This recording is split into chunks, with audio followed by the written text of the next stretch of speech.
CNT और SPT सुन के ही जो है जेपीएससी एस्पिरेंट का दिमाग खराब हो जाता है। लेकिन दोस्तों प्रीवियस ईयर पेपर में एटलीस्ट 2 ऐसे क्वेश्चन हैं जो कि बस लॉजिक के आधार पे बन जाएंगे, ठीक है। इसलिए पहले डरना नहीं है, देखना है क्वेश्चन है क्या।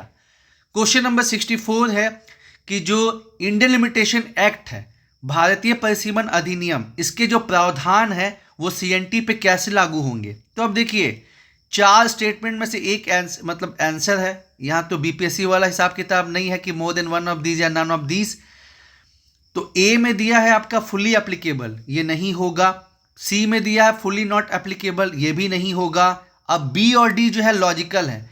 डी में दिया है डिसाइडेड बाय कोर्ट और बी में दिया है कि ये अप्लाई तो होगा जब तक ये असंगत नहीं है, इनकंसिस्टेंट नहीं है। तो देखिए चारों स्टेटमेंट में से ये सबसे ज़्यादा लॉजिकल लग रहा है। और मैंने ऐसे भी आपको कहा है कि जब आपको ऑप्शन समझ में नहीं आए, है ना, और आपको रिस्क लेना ही है, तो यहाँ पे आपको जो सबसे बड़ा ऑप्शन है, और ख़ास बात जेपीएससी में क्या है कि निगेटिव मार्किंग नहीं है, फिर सोचना ही क्या है।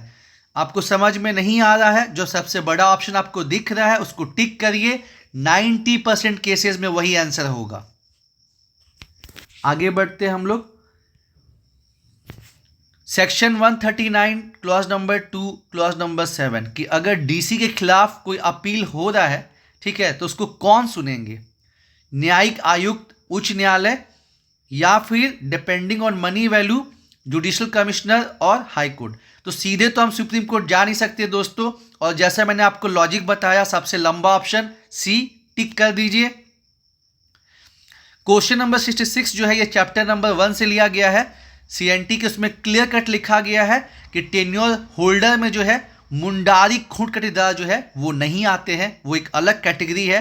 तो 66 का हो जाएगा ए ऑप्शन, ठीक है। अगेन आप इसको एलिमिनेशन पे भी छांट सकते थे, बाकी सब में रैयत है।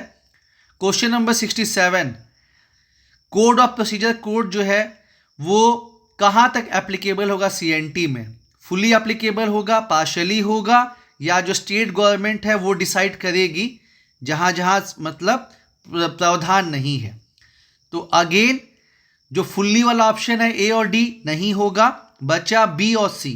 तो मैंने तो सी टिक किया था, लेकिन फिर बी का मतलब सेम बनता है, तो जेपीएससी ने इसका जो आंसर है वो दोनों दे दिया, बोथ बी एंड सी।